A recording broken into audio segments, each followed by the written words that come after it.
I guess what a lot of people are feeling now is as they start to figure out how to actually stop the leak is how do you get justice from something like this? Would you say support the creation of an escrow account? An escrow account is basically create a account where BP would pay into it. They would. Yeah. That's the plan. My take on that is, I think there's plenty of time for justice in this issue. The first thing I want to do is stop the leak. Yeah. Let's deal with the problem, and then we can start all the litigation and all the recrimination and finger pointing. And I do believe that BP has to be held accountable for its role in this as well.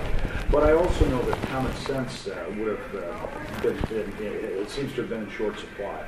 The first few days after this happened, all you had to do was watch TV, and what I saw was a bunch of shrimp boats floating out to go tackle this thing. Where's the Coast Guard? Okay, why aren't we accepting the offer from the Dutch for their technology? There is a litany of entrepreneurs, inventors, people in the private sector who, after the Welday spill, developed technology to deal with oil spills and things of this nature, ranging from hay to microbes to a whole host of things. And neither the government nor the EPA has taken them up on it. I mean, we have 13,000 employees in the Environmental Protection Agency. Yeah, where are they? Shouldn't we be dispatching them down to the Gulf Coast to take care of this problem?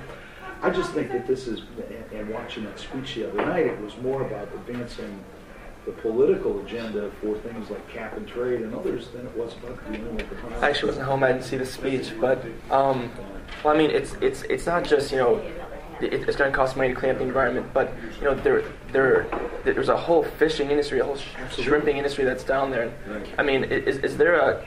I heard someone say there's a cap on how much liability a certain company can have. Does that apply to BP? Is there a cap? Well, I don't think it should. I mean, I think they're the ones that are going to have to pick up the cost here. I mean, they're the ones that would have benefited from it. But, the other thing that concerns me about the problem to begin with is that we are way offshore because we pushed the oil industry way offshore. The one thing we know is that there's oil in the Gulf region, without question.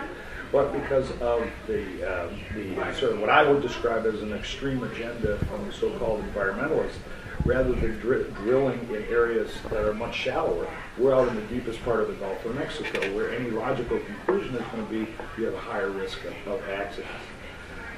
But it just bothers me that now, here we are 58 days into this crisis, we don't seem to be anywhere closer to sort of taking this problem at the root than we were at the beginning, but we've certainly heard that the administration wants us to pass energy legislation to advance that cause. I think is part of that legislation, does that include banning drilling in the Gulf altogether, or is that part of the plan? But the legislation itself doesn't specifically address that. What it does is it makes drilling cost prohibitive. It doesn't ban it, but there has been an executive order that's been issued since the spill itself that would suspend drilling in the Gulf. And talk about insult to injury, as you mentioned, how much of the local economy is dependent upon oil exploration down there. The governor of, Mississippi or somebody said they'd stand to lose 250,000 jobs if they stopped drilling down there. So, it's a problem that's getting worse, and it's hard to believe this after living through the whole Katrina thing. And now the people of the Gulf Coast say that the government and George Bush did a better job on that hurricane than Obama's doing on this oil spill. I think we got to keep the politics out of it. We got to plug the hole. We got to clean up the mess, and then we can spend all the time necessary to figure out who we need to hold accountable. But it's certainly BP in my view. I mean, I'm going up north this weekend. I'll be on Lake Michigan, and someone was saying, can you imagine what we'd be doing if this thing happened in Lake Michigan? I mean, it's absolutely horrifying. Is there currently? I don't think there's any oil drilling currently in Lake Michigan. There's no oil drilling currently. Is there a law against it, or just there's no practical way to? There is a prohibition on Regular drilling, there has been some debate, or there's no immediate prohibition on slant drilling, which would be drilling you drill from the ground or from the shore under the lake. There have been people who say that's a much safer way to do it. And it's hard to compare because the depths in between the Great Lakes, Lake Michigan, and the Gulf of Mexico aren't even comparable. Is slant drilling something you would support, or? Well, let me put it this way. I'm not going to sit here and rule that out.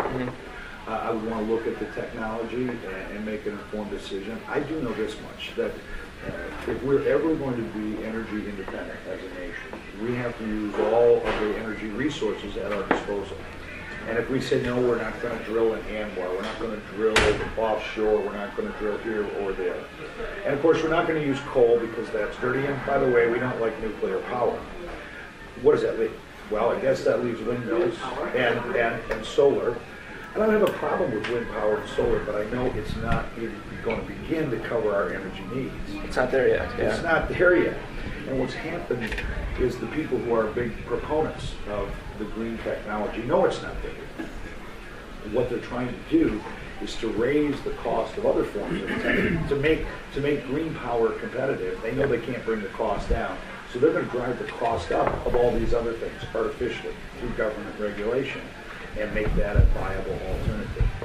I think that's inappropriate. That raises the cost for everybody. If you look at that energy legislation, and every family of four is going to spend at least $3,600 a year in your energy costs just to keep their home. That doesn't even count the costs that are associated with all of the steps along the way. In other words, just take a can of pork and beans and figure out how much more the cost will be to produce that product because of the increased energy costs all in, from the farmer's field to the manufacturer to the truck driver who delivers it to the store. So I want to see us use our own resources, do it responsibly, but how can we walk away from nuclear power when it's proven to be one of the most, the cleanest, one of the most efficient forms of energy there is? And I believe that coal can be used. We're the Saudi Arabia of coal. We should be using it. So, I think it's a little insight. Yeah. Appreciate it. Well, I just think, as you're talking, I'm thinking, today's paper talks about there would be